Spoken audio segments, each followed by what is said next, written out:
अधिकारीगण एवं सदस्यगण, सामने मेरे साथी बड़े बुजुर्ग लोग, आप सभी को नमो बुधाय, जय भीम। मैं चतराराम दोरावत साचोर से हूँ। मुझे पार्समल लोहार भीमसेना अध्यक्ष साचोर के भाई साहब साथ में लेकर आए हैं, इनका भी आभार प्रकट। और आज इस कार्यक्रम जयंती समारोह शहादत दिवस का कार्यक्रम पिपरानी बाड़मेर में रखा गया है। आप सबका आभार। मैं आज उन शहीदों वीरों को सत सत नमन करूंगा जिन्होंने बहुजन समाज के हितार्थ के लिए अपने प्राणों का बलिदान दे दिया, और उनके परिवार को भी मैं दुख सहन करने की शक्ति प्रदान करेंगे, क्योंकि उनके भी वीर ऐसे वीर जिन्होंने समाज के लिए बलिदान दिया है, उन वीरों को हम आज सत सत नमन करने के लिए आए हैं। साथ में हमारे महापुरुष जिन्होंने संविधान का रचना किया और संविधान को बनाया, जिन्होंने 3 साल के अंदर संविधान को बनाकर हमारे सामने पेश किया है, उन महापुरुषों की जन्म जयंती आ रही है। 11 अप्रैल और 14 अप्रैल के बीच में है। 11 अप्रैल के अंदर ज्योतिबा फुले जो माली समाज के थे, जिन्होंने SC ST OBC माइनॉरिटी लोगों के लिए अपना घर बार छोड़ दिया था, अपनी पत्नी को शिक्षित करके गली में भेज दिया और महिलाओं को जागरूक किया। तो कई सामंतवाद लोगों ने उस महिला का विरोध भी किया था कि आप इस माली जाति के हैं और इस जाति के लिए आप क्यों कर रहे हो, क्या कारण है। फिर बाबा साहब ज्योतिबा फुले ने कहा कि हमारा समाज जो है अभी पिछड़ा हुआ है शिक्षा के क्षेत्र में, आर्थिक के दृष्टि में, सामाजिक की दृष्टि से।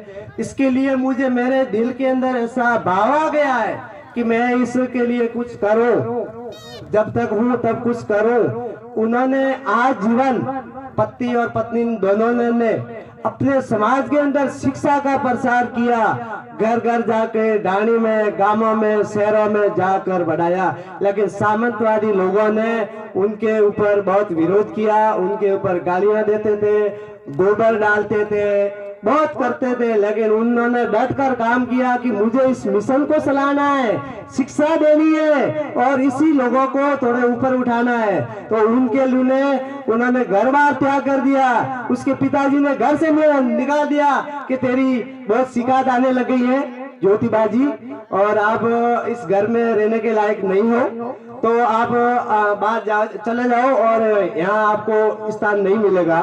ज्योतिबा जी ने कहा कोई बात नहीं, मुझे आपके घर में मत रहने दो, मुझे कोई नहीं, मेरा समाज सबसे बड़ा है, कहीं न कहीं मुझे साया मिलेगी। तो उन्होंने घर बार त्याग करके शिक्षा के क्षेत्र में अलग जगाई और उसके पत्नी को शिक्षित किया और समाज को शिक्षित किया।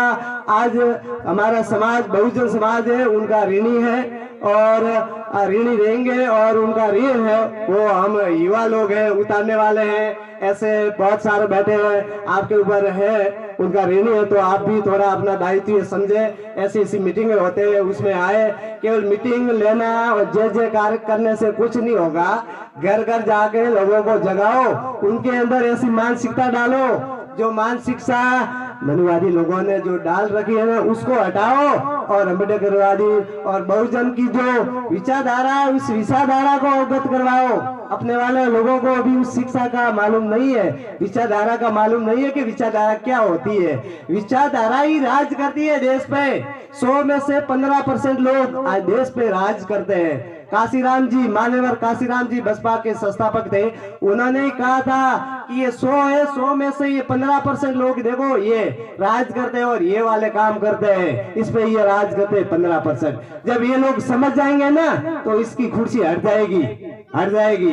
लेकिन हमारे वाले लोग अलग अलग भागों में बट गए, अलग अलग संगठनों में बट गए, अलग अलग जातियों में बट गए, अलग अलग धर्मों में बट गए। वो कह रहा मैं तो वो जाति का हूँ, आपके साथ कैसे बैठ सकता हूँ। वो कह रहा मैं इस जाति का हूँ, मुझे नहीं बैठना आपके साथ में। वो कहता मैं इस धर्म से हूँ, अरे धर्म क्या है? धर्म तो मानव के लिए ही बनाया हुआ है। कोई धर्म कोई बड़ा, मानव से बड़ा धर्म नहीं है। मानव के लिए ही धर्म बनाया। धर्म का मतलब क्या होता है? सेवा, अनुसरण, अच्छे अच्छे कार्य, अच्छे अच्छे संस्कार।